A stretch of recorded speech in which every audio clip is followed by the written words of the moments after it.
Sa lahat, congratulations for your first win as a head coach in the PBA. Thank you. Kanina, you mentioned how giving players more playing time help build their confidence. The locals, especially Louis, Kemark, Aljun, and Mark, had a huge impact which enabled your team to get its very first win. What did you see in their performances and the whole team to finally break through today? Pinagkatiwalaan ko lang sila eh. Yung strength nila, alam naman namin eh. We make our shots kanina, kaya siguro maganda rin yung nilaro namin. From the outside, we're good. Pati yung inside plays namin. Nakuha namin off-guarded yung TNT. So we make our shots dun. Especially nung nag-run kami. Natapatan namin yung run nila.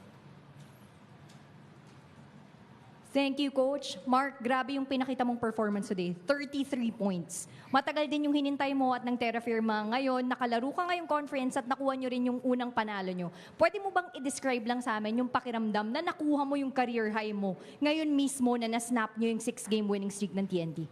First, sobrang thankful ako sa coaches and then sa teammates ko. Kumbaga, ups and down yung team namin. We stick together sa practice namin. Kumbaga, yung iba nawawala na ng gana. Pero, kumbaga, may leader sa amin na last push na to yung last game namin. Yun nga, pinagkatiwalaan kami ng coaches and then nag-response din kami as a team.